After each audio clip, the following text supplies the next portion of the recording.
from Kansas State University, this is Agriculture Today. Eric Atkinson with you. Here's today's lineup. K-State's Dan Thomson will talk with us about antibiotic stewardship in cattle production and where that stands with the retail food industry. He's been involved in discussions with the retail sector about the need for antibiotics for treating cattle illness.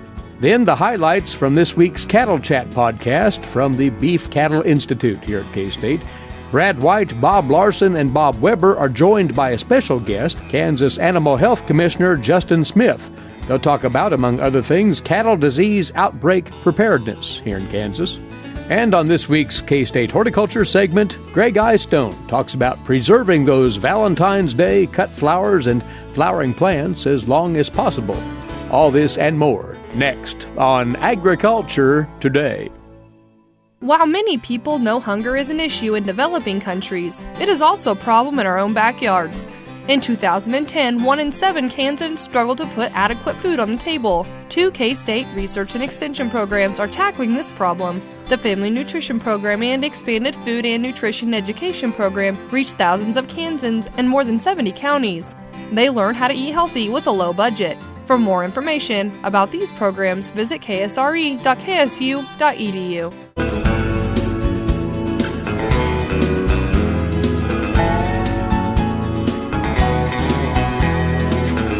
You're tuned into the Thursday edition of Agriculture Today here on the K-State Radio Network. On this segment, we'll take up a very topical matter in the beef cattle sector, in all of animal agriculture to be exact, and that is antibiotic use and the stewardship of that practice in managing cattle health. We've brought an individual by who's right in the thick of the conversation regarding that. Dan Thomson, you well know, a K-State veterinarian, and he's been out in the state lately on the beef quality assurance training circuit, along with his colleague A.J. Tarpoff of K-State. And this is probably, Dan, one of those topics that arose during those particular meetings, wasn't it? Oh, yeah. And first of all, we're pretty lucky to have A.J. Tarpoff here on faculty. He's doing a great job, and one of those persons that, he only works when he's awake. So great person to be out in the state.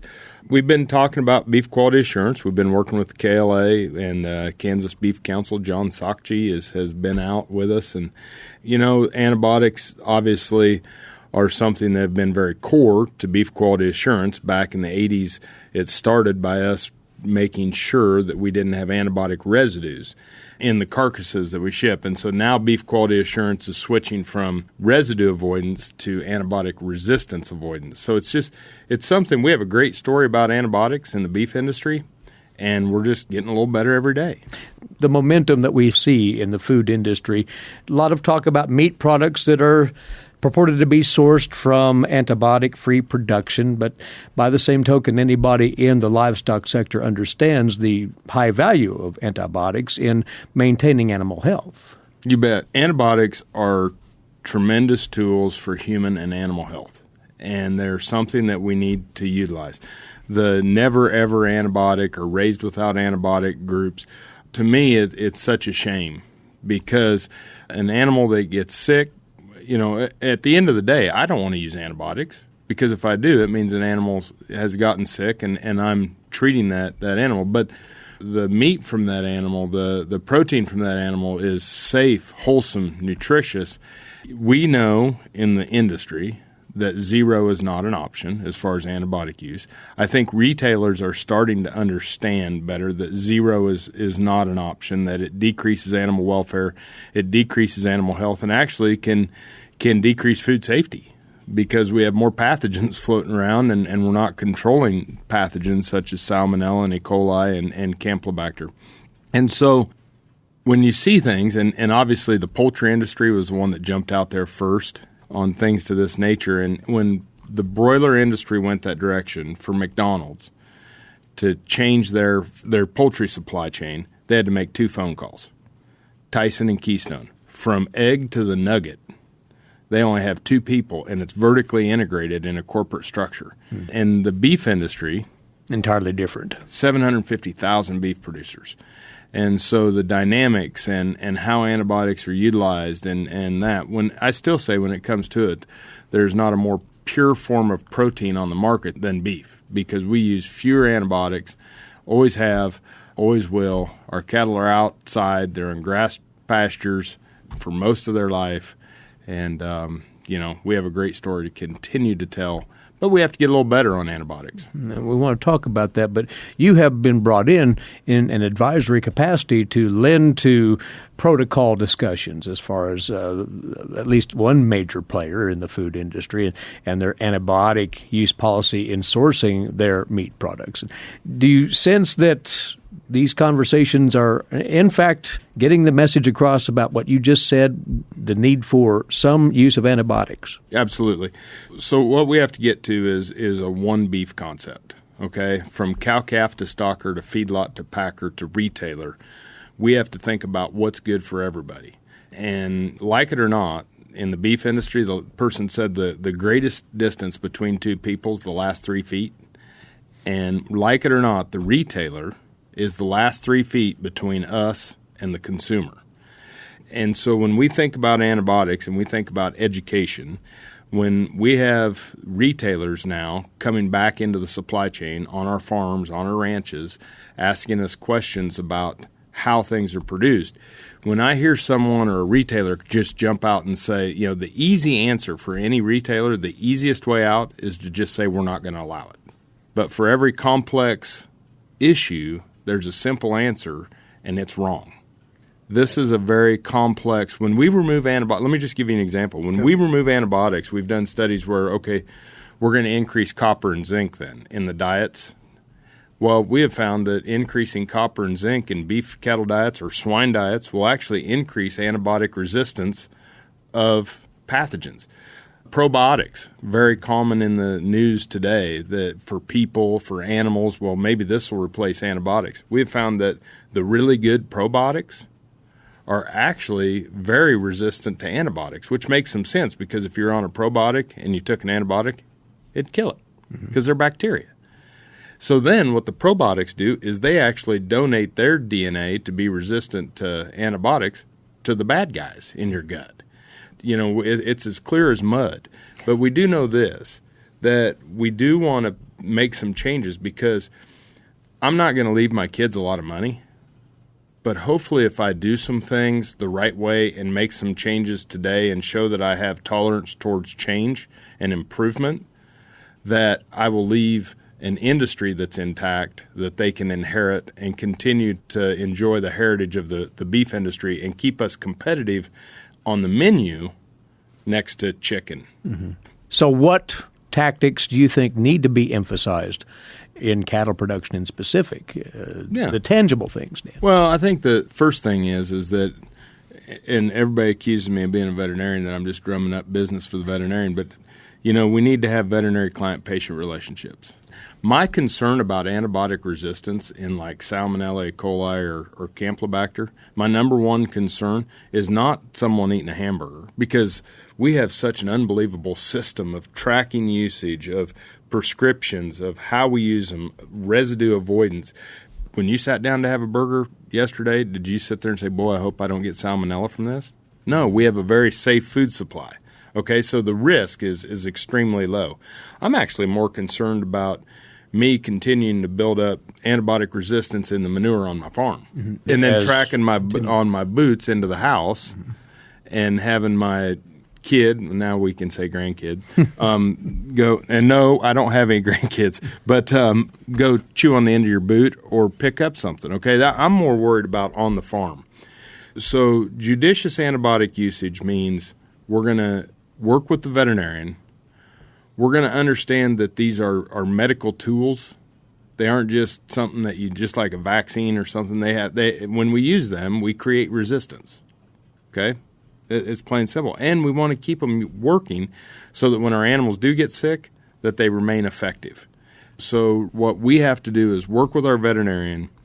We have to understand if there are ways that we can manage these cattle so that we can prevent disease. I think preventative medicine is going to be the buzzword of the next decade in animal agriculture, and how we prevent animals from getting sick so we don't have to use antibiotics. But I think the crutch of the matter is this: veterinary client-patient relationship, preventative medicine, proper weaning, proper calving, different things to that nature.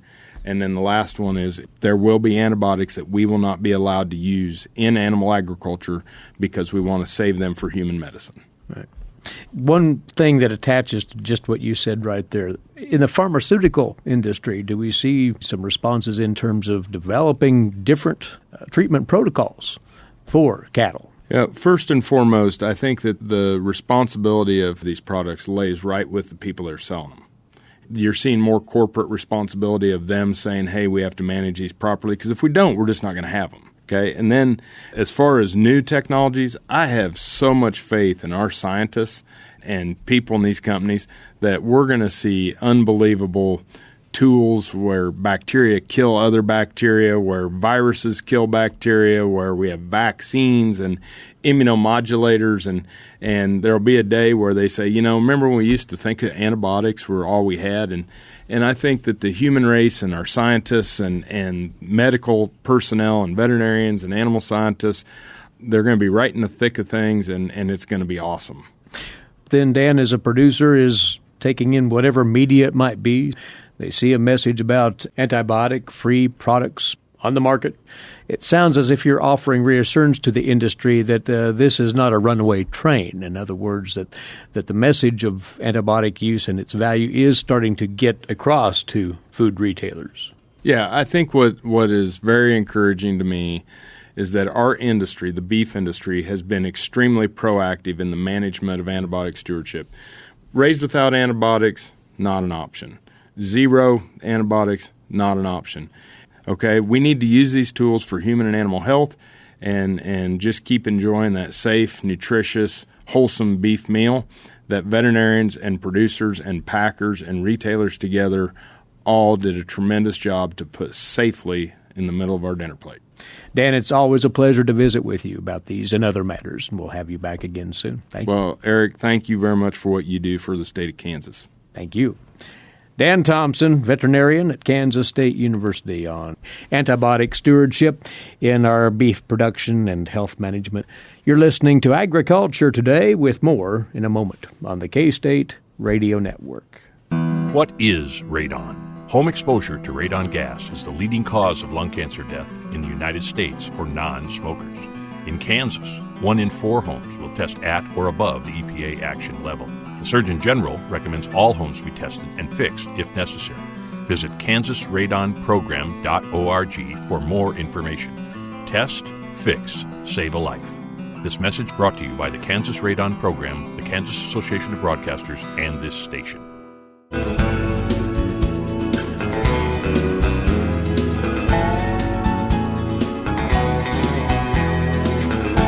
You're tuned to Agriculture Today. And next up, select comments from the latest Cattle Chat podcast posted by the Beef Cattle Institute here at K-State. The team of researchers there get together each week to hash over current topics in beef cattle health and production management. In addition to the regulars, Brad White, Bob Larson, and Bob Weaber, an added guest has a seat at the table this time around, as introduced by Brad. Our guest today is Dr. Justin Smith, Animal Health Commissioner for the state of Kansas. Can you tell us what that entails? Also, some other states, they'll call it state veterinarian. That is correct, yeah. Kansas is a little unique in that we do title it a little different, but at the same time, my responsibilities, my charge is much the same as what most states refer to their state veterinarian. And so, like I said, my charge is to help protect the health, safety, welfare of our livestock and pet animal industry. So knowing that there's a lot of different things that you do and no 2 days are alike, but kind of tell me a little bit about a typical day or a typical week. What are some of the things that you do in your job? Sure. So a lot of, as far as my job is to do the outreach, the education, be the conduit between our industry and the regulations, the protection of the health, safety, welfare. We do have some field veterinarians that are out there working each and every day, testing animals, doing confirmatory testing or whatever that may need to be necessary on a routine basis. So there are specific diseases that there are regulations for that we monitor, try to find? Is that That is correct. Yeah, we certainly have certain diseases that we have out there that we're always watching for, and we're always looking for that new and disastrous disease out there that we may be dealing with coming down the pike. Yeah, I'm not sure everybody realizes that, that animal health, when you move outside just my farm gate and you look at animal health on a little broader, so the state or national level, there's a lot of people involved. First of all, there's the local practitioner that's keeping their eyes on local herds, but then the state has a role as far as providing some regulatory oversight. So usually that's, again, observation and testing and trying to identify problems early, and as well as the federal government. So you've kind of got the federal government, the state officials, as well as private practitioners and the farmers and ranchers on the ground. So really, to really protect animal health requires a broad team of people, each with their own expertise and their own environment that they're working in. Very much so. We rely heavily on those practitioners out there. They are our eyes and ears out there, and so we want to make sure that they know that we're here, and at the same time we rely on them.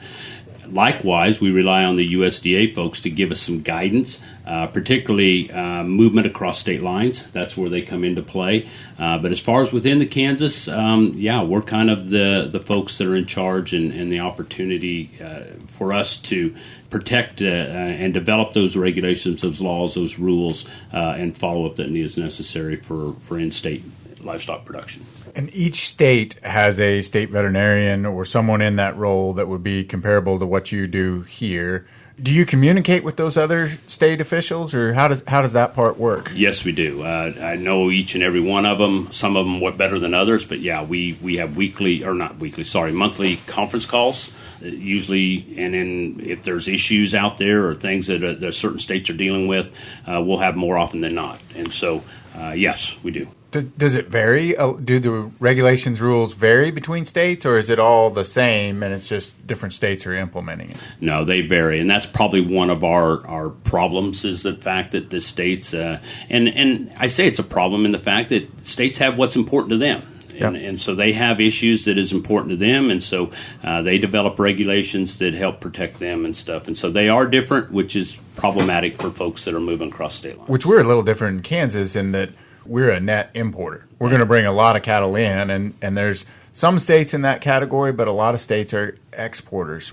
That is very correct, and that's where we feel like our vulnerability is higher than a lot of other states, and so that's why we have maybe some increased oversight over what we do. But at the same time, we know we're importers, and so we have to develop regulations that don't restrict that movement, and we need to allow that movement to occur. Oh, I was going to say, I think one of the things that your office over time has done so well is the forward-looking preventative measures, emphasis on biosecurity and training that really sets us apart as Kansas, as a state, from some of our neighbors that seem maybe a little more passive in sort of their approach to those things.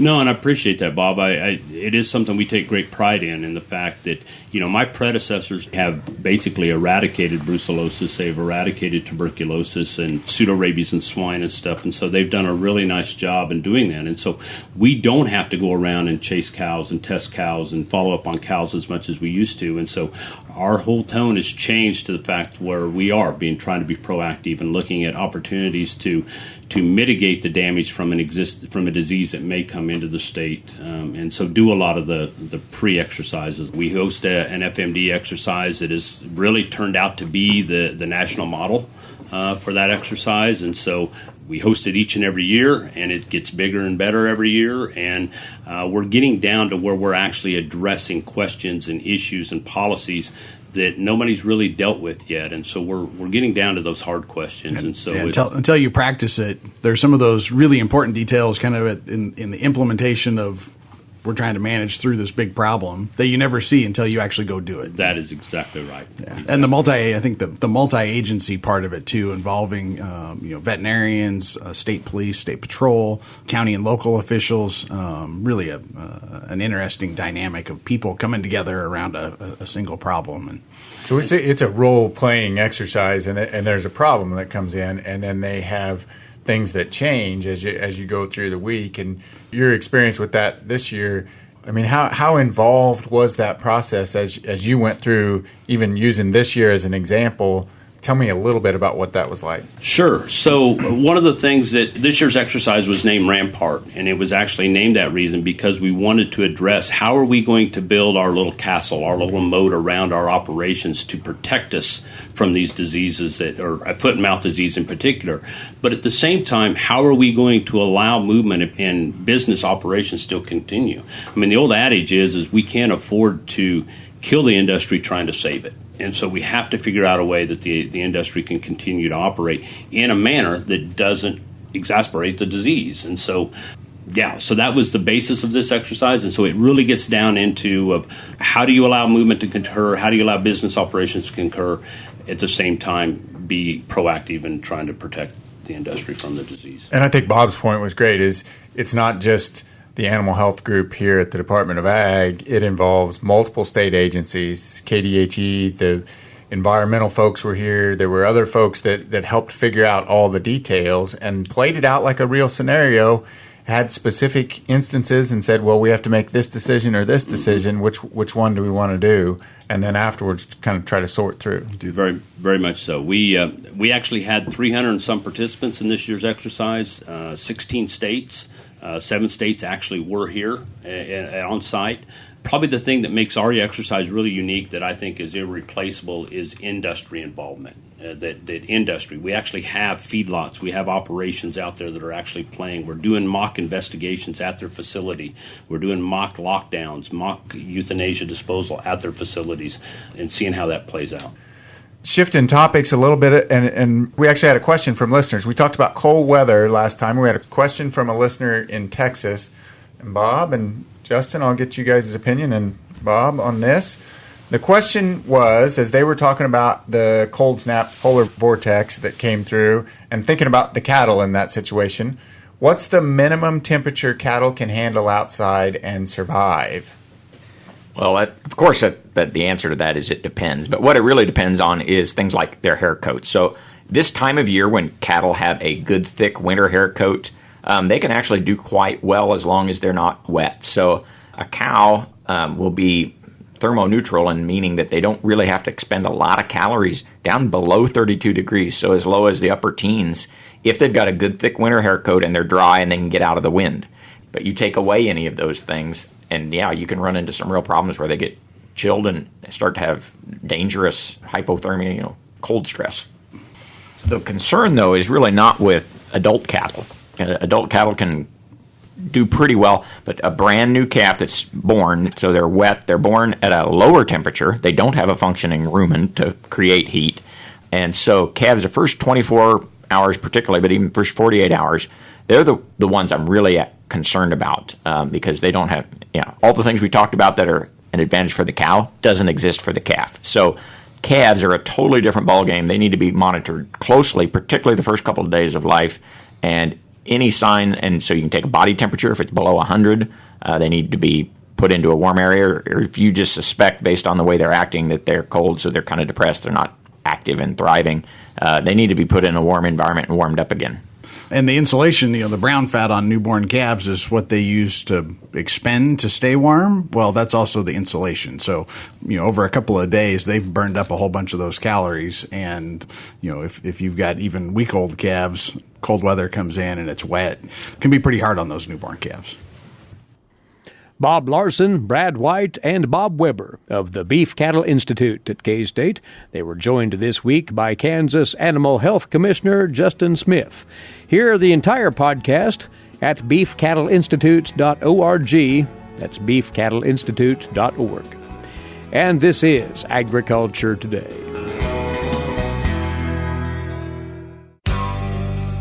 Did you know every Kansas farmer feeds 128 plus people? Kansas farmers are hard workers, dependable, authentic, and sensitive. Not only do farmers put food on your table, but they put clothes on your back and fuel in your car. For more information about Kansas farmers, visit K-State Research and Extension online or stop by your local extension office. This message has been brought to you by the K-State Animal Sciences Leadership Academy participants.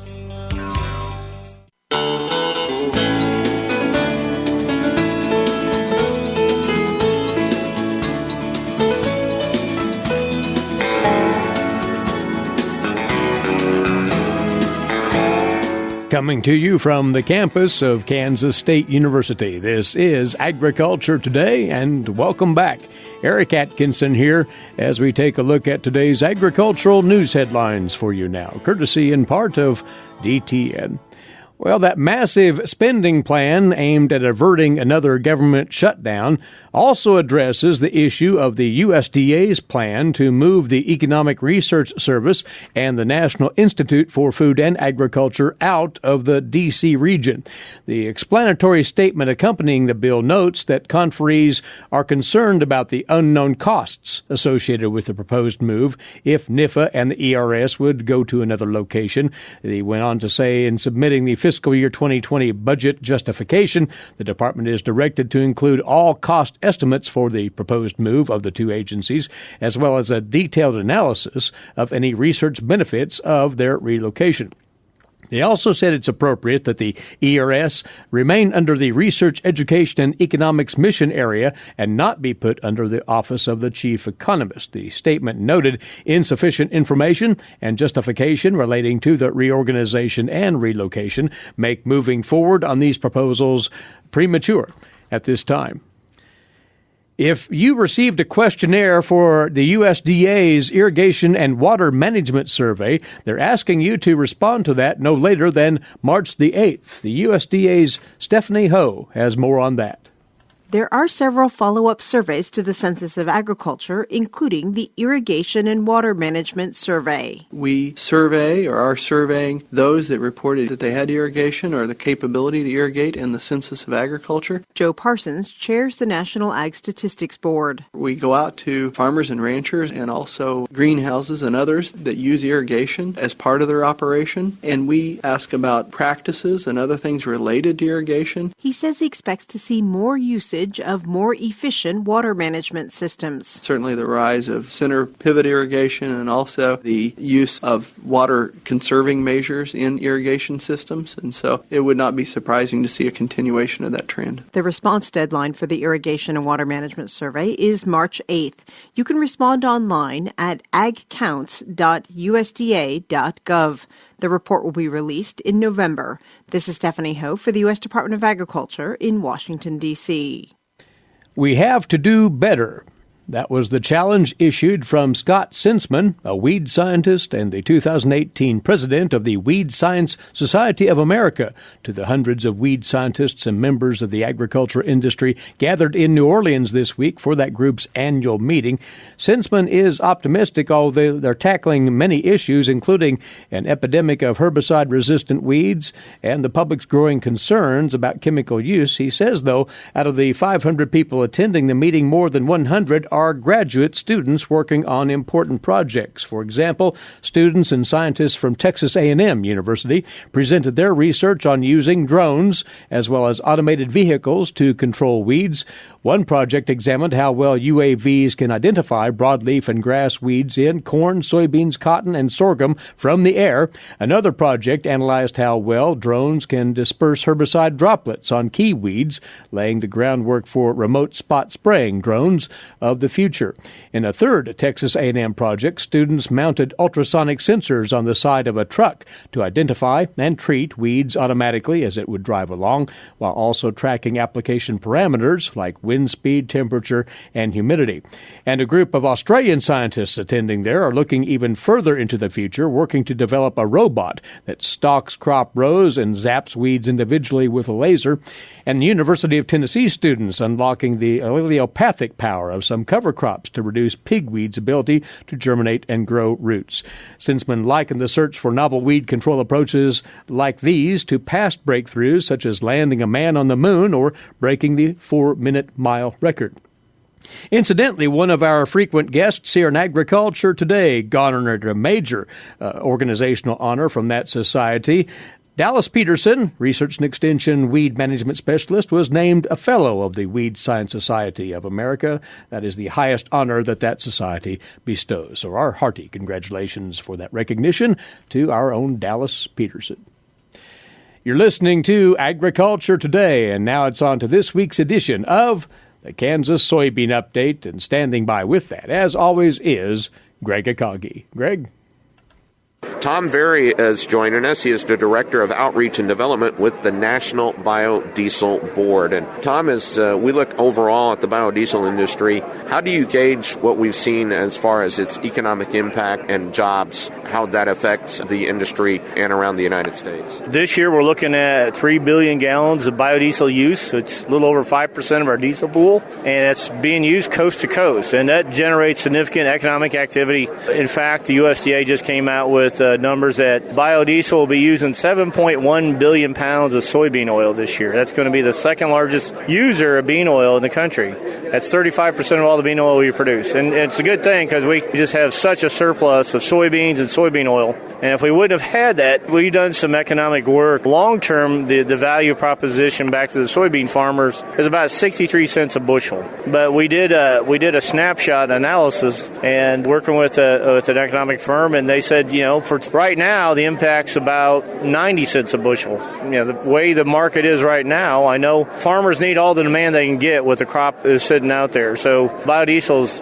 definitely delivering a good demand for their crop. And this really is so wide-ranging from small cities to major metropolitan cities as well, who have really embraced using biodiesel. Our biggest market now is California, believe it or not. It is a 600 million gallon market. It's anticipated to grow to 2 billion gallons by 2030. So think about that. That's two-thirds of our current demand is going to be used in California alone in the coming years. And its environmental effects, in this case, so positive for the state of California, too. Absolutely. They have a program called the Low Carbon Fuel Standard. They're trying to decarbonize the transportation fuels. Biodiesel is an excellent, cost-effective way to do that. In fact, California finds biodiesel is the lowest cost option when to get carbon out of heavy-duty and medium-duty vehicles. Do you see that demand continuing to rise as we head into 2019? Boy, I sure do, Greg. I mean, Oregon has a similar program now in place called the Oregon Clean Fuels Program that has a similar goals to get carbon out of transportation fuel. That's going to be close to 100 million gallon market for biodiesel this year. Washington is looking to do some kind of carbon legislation to try to decarbonize their fuel. And believe it or not, we have British Columbia has a similar carbon reduction program, and we're selling up there as well. That's Tom Very, who is the Director of Outreach and Development with the National Biodiesel Board, who joins us on the Kansas Soybean Update. It's brought to you by the Kansas Soybean Commission. All right, Greg, thanks. And you're listening to Agriculture Today. Next up, this week's K-State Horticulture segment for you. You're tuned to the K-State Radio Network. Did you eat today? Thank a farmer. A way to get more involved in agriculture is through 4-H and FFA. Through 4-H and FFA, we have been given multiple opportunities to grow as leaders and learn more about agriculture. You can learn skills related to jobs, public speaking skills, and you get the opportunity to travel around the country and meet new people. If you want more information about getting more involved in 4-H and FFA, visit them on their websites at kansasffa.org and kansas4h.org.